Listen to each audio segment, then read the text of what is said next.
going, everybody? It's Warren, and welcome to this week's episode of Theory Thursdays. Sorry I didn't have one last week. Every time I would open up an email, it would be the leaked footage from Avengers Endgame or somebody telling me about the leaked footage from Avengers Endgame. So, in order to avoid spoilers, I simply didn't do it last week. I apologize, I hope you understand, but we have some great theories to go over this week. And I'll be posting a video soon so you can vote on who you think should win for the month of April. Alright, so you all know how it works. Each week you all submit your theories, I choose 5 to go over, you all vote on which one you thought was the best for the week, and then you vote on which one you thought was the best for the month. If you would like to submit a theory of your own for a chance to end up on Theory Thursdays, you can find the email to send it to in the description down below. Alright, let's get started with some theories. But just a heads up, most of these theories are about what happens in Avengers Endgame and what is about to take place after Avengers Endgame, so if you haven't seen the movie, you may want to skip this week's episode. Theory number 1 comes from Jordan Gondola, and he says that it's very likely that Dormammu can return. In Avengers Endgame, Thanos destroyed all of the Infinity Stones, and of course he destroyed the Time Stone. And the Time Stone was really the only thing keeping Dormammu from coming back to Earth. Without the Time Stone now in the current universe, Dormammu can come back, and once he finds out that the Time Stone is destroyed, he most likely will. This does make a lot of sense considering the fact that Dormammu only left in Doctor Strange because Doctor Strange trapped him in a time loop. Yes, Doctor Strange was there, but it was the Time Stone that helped him win the fight against Dormammu. And not even really win because Doctor Strange was trapped in time as well. But without the Time Stone, he can no longer do that. So Dormammu could realize this and take a trip back to Earth. So that's theory number 1, on to theory number 2. Theory number 2 comes from Catherine Henry, and Catherine's theory is about Tony Stark wielding all of the Infinity Stones. Catherine asked, how was Tony Stark able to hold the Infinity Stones long enough to perform the snap? He should have died. Why didn't he? Well, Catherine says back in Iron Man number 2, when Tony was sick with his arc reactor poisoning, Nick Fury had Natasha shoot him with a drug. He told him that it was lithium dioxide. But what if it was actually a small dosage of GH325, Kree blood? Tony immediately healed up from his symptoms. Years later, and it being a small dose, of course, he wouldn't have that running through his veins. But what if it attached itself to his DNA?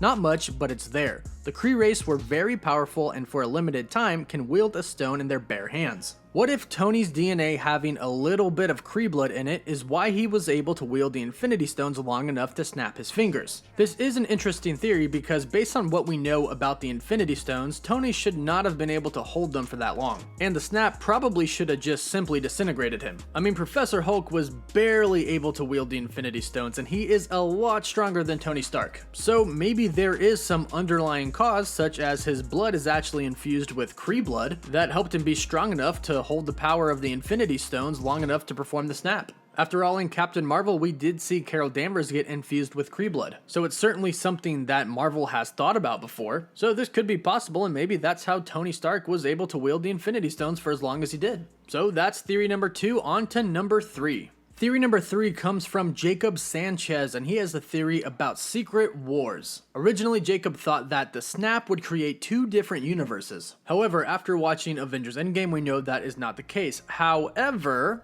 we know that the Avengers going back in time and messing up a little bit, such as Loki escaping with the Space Stone, and 2014 Gamora being in 2023 now, and 2014 Nebula dying, we know that they have created alternate timelines, which is essentially multiple alternate universes. So Jacob says that all these different universes and timelines being created catches the attention of the Beyonder, and he observes from a distance. Even after the Avengers defeat Thanos and Captain America returns all of the Infinity Stones back in time, they have still created these alternate timelines. So the Beyonder decides to fuse these timelines and universes together, creating an event like Secret Wars, which would be a great way to introduce the X-Men and the Fantastic Four into their universe as well. And eventually Battleworld could be introduced, and crossovers and introductions would create a whole different new adventure for the MCU. This is certainly a very interesting theory, because we know Disney now owns all the rights to the X-Men and the Fantastic Four, and the MCU is going to continue after the events of Avengers Endgame. In fact, Spider-Man Far From Home will acknowledge what happened in Avengers Endgame. So in the universe, everybody knows that the snap happened. But the alternate timelines that the Avengers created could introduce mutants somehow.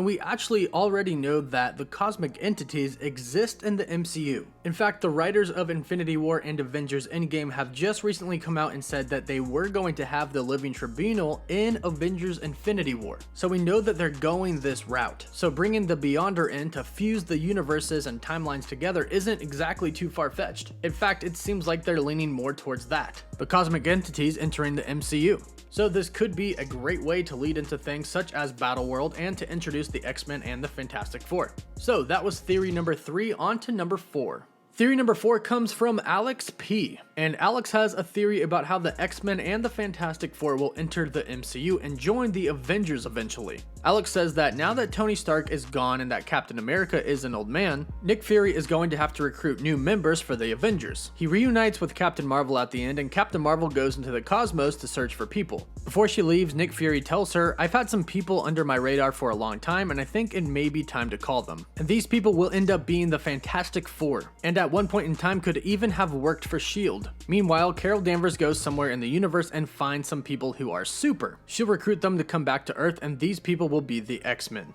One thing I like about this theory is that Nick Fury knows about the Fantastic Four all along, which probably makes sense because he's the master super spy, and he basically ran S.H.I.E.L.D., so he has to know about all of these different people on Earth. And the origin story of the Fantastic Four has already been done on the big screen, so maybe you do it like Spider-Man and Captain Marvel, where you don't have a typical origin story, but you start off right when they already have their powers. And maybe they did work for S.H.I.E.L.D. as scientists, and something went wrong with an experiment, and that's how they got their powers. And we already know that Captain Marvel has explored the universe and other galaxies as well, so she's most likely ran into some other super people before. The exciting thing is that there are so many different possibilities for Marvel to bring in the X-Men and the Fantastic Four. So that's theory number 4, on to the final theory number 5. Theory number 5 comes from Alfred Norwin Barbacina, and he has a theory about the Namor Easter-Egg in Avengers Endgame. In Avengers Endgame, Okoye mentions an underground earthquake off the coast of Africa. Many people believe that this is an Easter egg to Namor, and that Namor is going to be the villain in Black Panther 2. Alfred believes this and believes there will be a war between Wakanda and Atlantis, but Alfred thinks that they have something in common, that they're both super technologically advanced, more than any other civilizations in the world. Alfred thinks that some vibranium maybe came from outer space and landed in the ocean, which is where Atlanteans get all of their technology from, just like Wakandans. So in Black Panther 2, we'll see the battle of the two nations, the two most technologically advanced civilizations on the planet, and we will see Namor versus Black Panther. I like this theory because I too believe that the underground earthquake was referencing Namor in Avengers Endgame. He's been teased coming into the MCU for a very long time now by Marvel Studios president Kevin Feige, and it makes sense if a meteor came from space landing in Wakanda giving them their vibranium, then maybe another meteor landed in the ocean giving Atlanteans vibranium.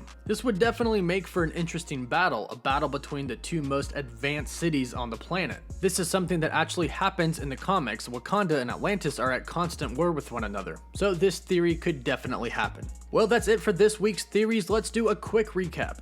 Theory number 1 is that Dormammu will return. This is due to Thanos destroying the Time Stone. Dormammu finds out and returns to Earth. Theory number 2 is that Tony was actually able to wield the power of all the Infinity Stones because Nick Fury and Natasha actually put Kree blood into him in Iron Man 2. Theory number 3 is that the Avengers going back in time and creating alternate timelines catches the attention of the Beyonder. He then fuses all of the timelines together and we get a version of Secret Wars. Theory number 4 is that Nick Fury and Captain Marvel are going to be the ones to bring in the X-Men. Nick Fury will bring in the Fantastic Four and Captain Marvel will bring in some X-Men from other planets. And theory number 5 is about the Namor Easter egg, and that in Black Panther 2 we will see Black Panther go against Namor and Atlantis. So those are all this week's theories for Theory Thursday. Be sure to vote on which one you think is your favorite. And just a reminder, now that Avengers Endgame has come out, you can submit theories about anything. It could be Avengers related, Spider-Man related, X-Men, Fantastic Four related, it could be Batman, it could be Detective Pikachu, anything you want. And again, if you would like to submit your own theory for a chance to end up on Theory Thursdays, you can find the email to send them to and the instructions in the description down below. Again, don't forget to vote on which theory is your favorite, and if you're new to my channel, be sure to subscribe to stay up to date on all Theory Thursdays and so you can stay up to date on everything Marvel and all things superhero. As always, thank you all so much for watching. Woof woof. Bring me Thanos!